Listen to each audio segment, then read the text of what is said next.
Hi everyone, welcome back to our channel. First of all అందరూ ఎలా ఉన్నారండి? SSC GD constable notification 2024-25 ఇయర్కి సంబంధించి ఎగ్జామ్ అయితే ఫిబ్రవరి 4 నుంచి ఫిబ్రవరి 25 అంటే ఈ రోజుతో ఎండ్ అయిపోయింది. ఎగ్జామ్ అనేది ఫిబ్రవరి 4 నుంచి అయితే కండక్ట్ చేశారు.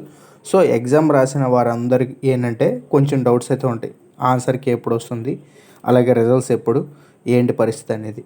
సో ఒకసారి దానికి సంబంధించి మనం ఇప్పుడు డిస్కస్ చేసుకుందాం. అలాగే ఇంకో విషయం వచ్చేసి, మీకు కనుక ఎస్ఎస్సికి సంబంధించి లేదా కరెంట్ అఫైర్స్ ఏవైనా ఫ్రీగా పీడిఎఫ్స్ అనేవి కావాలంటే డిస్క్రిప్షన్లో మన టెలిగ్రామ్ ఛానల్ అయితే ఉంటుంది, అందులో జాయిన్ అవ్వండి. మీకు ఎప్పటికప్పుడు current affairs every month upload చేస్తాను. అలాగే ఎస్ఎస్సికి సంబంధించి ప్రీవియస్ ఇయర్ పేపర్స్ కూడా అందులో ఉన్నాయి, ఫ్రీగా యూజ్ చేసుకోవచ్చు మీరు ఆ పీడిఎఫ్స్ అనేవి. అవి మీకు చాలా యూస్ఫుల్ అవుతాయి. ఫస్ట్ ఆఫ్ ఆల్ ఆన్సర్కి ఎప్పుడు వస్తుంది అనేది ఒకసారి అయితే చూసుకుందాం. ఆన్సర్కి వచ్చేసి మనకి యాక్చువల్గా ఏ ఎస్ఎస్సి ఎగ్జామ్ జరిగినా, CGL or CHSL any SSC exam జరిగినా కూడా ఆన్సర్కి అనేది ఎగ్జామ్ రాసిన ఫైనల్ డే కంప్లీట్ అయిన దానికి 4 డేస్కి తర్వాత అయితే ఆన్సర్కి అయితే రిలీజ్ అవుతుంది. సో ఈ లెక్క ప్రకారం చూసుకున్నట్టయితే మనం యాక్చువల్గా మార్చి 2వ తారీఖు వరకు చూసుకుందాం. మార్చి 2వ తారీఖు కానీ ఈ లోపు కానీ ఎప్పుడైనా ఆన్సర్కి అనేది రావచ్చు. ఇప్పుడు ఇంకో విషయం ఏంటంటే, బ్రదర్ ఇప్పుడు ఎగ్జాక్ట్గా ఎగ్జామ్ అనేది కంప్లీట్ అయిపోయిందా అంటే మ్యాక్సిమం ఎగ్జామ్స్ అనేవి అన్నీ కంప్లీట్ అయిపోయినాయండి. ఓకే, ఇప్పుడు ఇంకోటి ఏంటంటే ఆన్సర్కి ఎప్పుడైనా డిలే అయిందనుకోండి, అంటే 4 డేస్ తర్వాత కాకుండా అసలు ఒక 10 డేస్ 20 డేస్ అలా అయిపోయినా ఇంకా రావట్లేదంటే, అనుకోకుండా పోయిన సంవత్సరం ఇలాగే జరిగింది. ఎస్ఎస్సికి సంబంధించి జీడీ కానిస్టేబుల్కి అందరూ ఎగ్జామ్ అయింది, కంప్లీట్ అయిపోయింది, కాకపోతే ఎస్ఎస్సి వాళ్ళు ఆన్సర్కి అనేది రిలీజ్ చేయట్లేదు. ఇంకా ఏంటి అనేది ఆరా తీస్తే అప్పుడు తర్వాత నిదానంగా నోటీస్ రిలీజ్ చేశారు.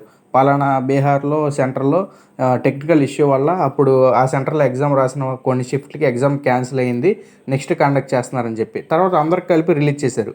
ఇటువంటిది ఏమన్నా ఉంటే కనుక ఉంటుంది. ఓకే, లేట్గా రిలీజ్ చేస్తారు. ఎటువంటి టెక్నికల్ ఇష్యూస్ రాలేదు ఎక్కడ, అన్ని దేశంలో అంతా బాగానే జరిగింది అన్ని చోట్ల ఎగ్జామ్ అనుకుంటే త్వరగానే రిలీజ్ చేసేస్తారు. సో దాంట్లో మీరు ఎటువంటి టెన్షన్ తీసుకోక్కర్లేదు.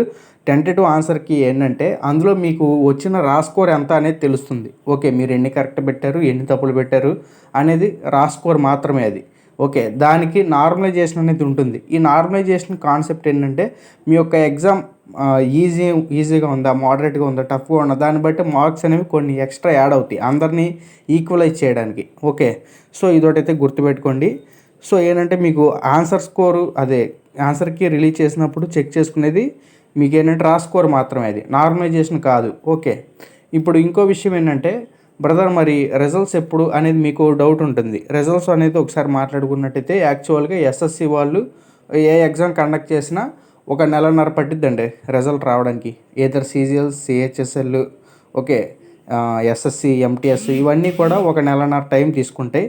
సో ఆ లెక్క ప్రకారం మనం ఒకసారి చూసుకున్నట్టయితే ఎస్ఎస్సి జీడీ కానిస్టేబుల్కి ఏప్రిల్ మిడ్ ఆ టైంలో ఏప్రిల్ మధ్యలో మనకి రిజల్ట్ రావడానికి అయితే ఛాన్స్ అయితే ఉంది. సో ఇది ఫిబ్రవరి కదా, ఏప్రిల్ మధ్యలో okay 2nd week or 3rd week ఇప్పుడు మనకి ఛాన్స్ అయితే ఉంది ఆ లెక్క ప్రకారం చూసుకున్నట్టయితే.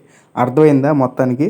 అలాగే నెక్స్ట్ ఫిజికల్ ఈవెంట్స్ కూడా బాగా ప్రాక్టీస్ అవ్వండి మీరు రా స్కోర్ చెక్ చేసుకున్న తర్వాత.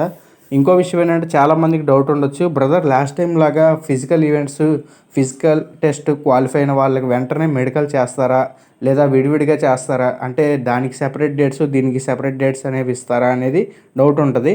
సో ఇక్కడ ఒక విషయం గుర్తుపెట్టుకోవాలి, లాస్ట్ టైం మొన్న వచ్చేసి ఏంటంటే ఎలక్షన్ జరగడం వల్ల కొంచెం లేట్ అవ్వడం వల్ల 2 ప్రాసెస్లు ఒకేసారి కండక్ట్ చేశారండి. బట్ ఈసారి మనకి ఆ టైంలో ఎలక్షన్స్ అనేవి ఏమీ లేవు ప్రజెంట్. ఓకే, నెక్స్ట్ సో దాని లెక్క ప్రకారం చూసుకున్నట్టయితే మనకి విడివిడిగా చేస్తారా కలిపి చేస్తారా అన్నదైతే ఎటువంటి ఇన్ఫర్మేషన్ ఇంకా బయటికి రాలేదు. అంటే వాళ్ళకి ఏది సింపుల్గా అనిపిస్తే అలా చూస్తారండి. ఓకే, మనకి విడివిడిగా కండక్ట్ చేసినప్పుడు చూసాం, కలిపి కండక్ట్ చేసినప్పుడు చూసాం. దాంట్లో అడ్వాంటేజెస్ డిసడ్వాంటేజెస్ చెక్ చేసుకుని ఎలా సింపుల్గా అవుతుంది అనేది అయితే చేస్తారు.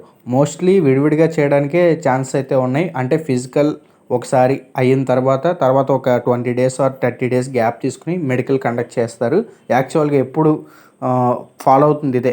మొన్నే ఏంటంటే ఎలక్షన్ డ్యూటీలో ఉండటం వల్ల బాగా లేట్ అయ్యి 2 ఒకేసారి కండక్ట్ చేశారు. సో మొత్తానికి ఆ ఇన్ఫర్మేషన్ కూడా ఏమన్నా తెలిస్తే చెప్తాను. ఓకే, మొత్తానికి ఇన్ఫర్మేషన్ అయితే అర్థమైంది కదా. మీరైతే కీ చెక్ చేసుకున్నాక వెంటనే రన్నింగ్ అయితే స్టార్ట్ చేయండి. అలాగే మనం వీడియోస్ చేయడం అయితే జరిగింది. అవేంటంటే ఆంధ్రప్రదేశ్కి తెలంగాణకి ఈసారి ఎక్స్పెక్టెడ్గా ఎంతెంత కట్ ఆఫ్ ఉండే ఛాన్స్ ఉంది అనేది. ఓకే, ఏంటంటే అది కొంచెం జిల్లాలు అయితే మారినాయి కదా, Naxal districts, general districts. So దాన్ని బట్టి నేను కట్ ఆఫ్ ఏంటి అంచనా అయితే చేశాను. కావాలనుకుంటే ఒకసారి చూడండి మన ఛానల్లోనే, జస్ట్ ఒక లేటెస్ట్ వీడియోస్ అవి కూడా. సో మొత్తానికి ఇదే ఇన్ఫర్మేషన్ అయితే. మళ్ళీ నెక్స్ట్ వీడియోతో కలుసుకుందాం. అంతవరకు గుడ్ బై, జై హింద్.